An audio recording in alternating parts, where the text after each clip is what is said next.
नमस्कार सांग मैंने मो चैनल रे आपण मन को स्वागत। चलते देखा आज new recipe pasta.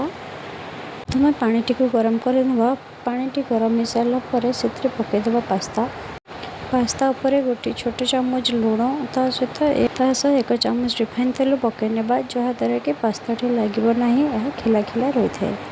Pasta T सीझी सारापर यह गोटे साइड रखीदे। यापर कड़ाईटी गरम करने कड़ाईटी गरम हो गला किसी तेल देदेबा। तेलटी गरम हो गला छोट छोट रसुण गुड़ और छोट छोट अदा को पकई किसी समय भाजी नेबा।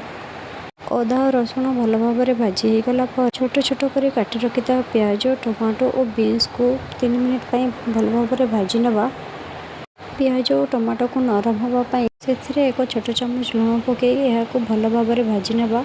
यह टिके भाजी हो गला ए टमाटो सॉस चिली सॉस पकई 2-4 मिनट भाजवाई छाड़देबा। देखो मसलाटी केते सुंदर भाजी हो गलानी। एबे आमे मसलाटी आमर रेडी हो गलानी। आ सब जिनस भल भाव में भाजी हो गलानी।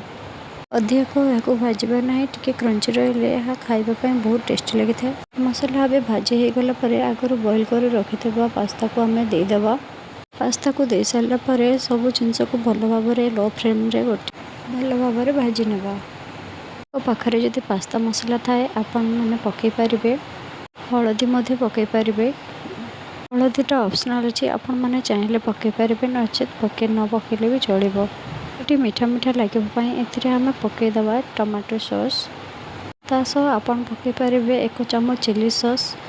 जेहेतु मोर गोटे छोट पु अच्छे से राग खाएनि तेणु मुझे चिली सॉस पकईनि बस से देके यह भल भाव में गोलई नेबा। एबे गैस फ्लेम को हाई करके 1 मिनिट पर्यंत भल भाव में भाजी नेबा। देखंतु एबे रेडी हो गला हमर मसाला पास्ता। एबे यह आपण गरम गरम सर्व कर खाई पारे। एबे आपण यह बनातु बन सारा पर यार अनुभव किपरि होला आपण माने कमेंट रे मते जणाई पारे। भल लगिले प्लीज वीडियो टी को लाइक और सब्सक्राइब कर देबे। Thank you.